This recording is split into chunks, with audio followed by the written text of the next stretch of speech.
Hey everybody, Mike from Most Exotics here. I'm going to do a setup for a chameleon here. This is for a Panther chameleon. That's my little guy there. He's getting big. He's about 8 months old now. And this is a screened-in enclosure. It's 2 by 2 by 4. I have a hibiscus plant in here, and I actually have a little shelf on here because that is a tub. It's basically a bioactive tub.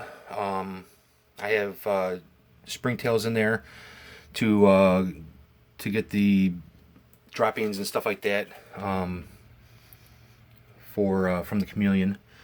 It eats the dead bugs. But the light I have in here, this is an LED. I have it right here. An LED grow light, full spectrum, 45 watt. I got this, I believe it was right around 30 bucks on Amazon. I have a linear T10 bulb in here because it's a dual fixture. It's a dual fixture in here. So if you put a dual fixture linear, it's going to lose some. It's going to lose about 20% of the UVB light when you put it with another bulb. Now the bulb is a T5 high spectrum or high output, standard light, fluorescent. The UVB is the T5 10.0. The misting system, I have the Mist King, and I got nozzle up here. This guy's not happy. But the misting system is it's an automatic mister. It's set up to run a couple times a day for a few minutes a day. And this hibiscus actually has been very good in here. I have it on a shelf. I usually use a 24-inch tub in here, but this hibiscus was struggling in one of the other cages, and I put it outside to start getting the leaves back and stuff like that. And since I did that, it's actually been doing really good in this cage. The hibiscus with the 45 watt full spectrum light in here, it's been doing great, along with the fluorescence. If you do a standard heat bulb in here, you could use a an incandescent light bulb. It doesn't have to be anything. It doesn't have to be a basking light or anything. It just be incandescent. I try to keep the heat right around 92 degrees for basking. He's got a spot right here on this branch here, and that's about it. I have a shelf, like I said, in here. The cages you see, like the pre-made kits that are 18 by 18 by 36, those are not good for adult panther or veil chameleons. Those are for females. You could use those for females or juveniles. But usually when they get about this size, right around 8 months old or so, you want to upgrade them. So those kits are not, like I said, and those have dome fixtures. I have one dome fixture here for the plant light, and that's just to concentrate the light on the plant itself, basking. But for UVB, it's very important to get a linear light.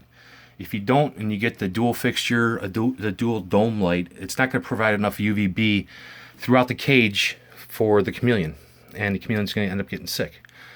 But just want to do a quick video, show you a quick setup here. I mean, it's I like the live plants.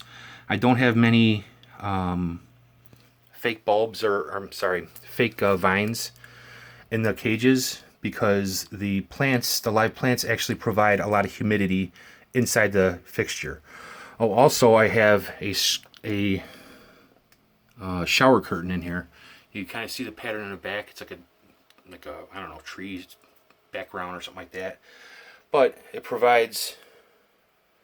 keeps the humidity higher in the cage itself.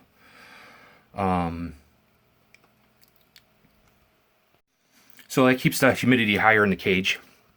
You could also use the they have the hybrid glass and screen cages, which you could use. It's recommended for the chameleons that you have a screen front and a screen top at least, because they need that airflow for ventilation, so this way they don't get respiratory infections. But this is just, like I said, a setup. I could probably use a little bit more horizontal branches in here, but with the trees, or with the bush in here, it does have a lot of horizontal branches in here and stuff like that. And he seems to be doing real well in here, and the plant's doing awesome. So let's see this guy. This guy I'm planning on breeding this year, probably, or I'm sorry, next year in February. I've been holding off my females for him to grow up, and for the change of season here. Right now it's October, and it's already, or I'm sorry, it's November, and it's already cold and snowing, and when I have the eggs hatching at the end of the summer, my shipping season is very short.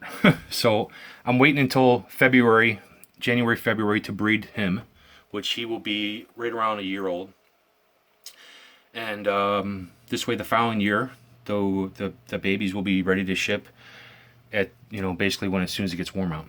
So, but that's about it for now. I have ball pythons going into breeding and stuff like that, and I'll give you some clutch updates and show the pairings. Don't forget to like and subscribe, and we'll be talking to you soon. Bye.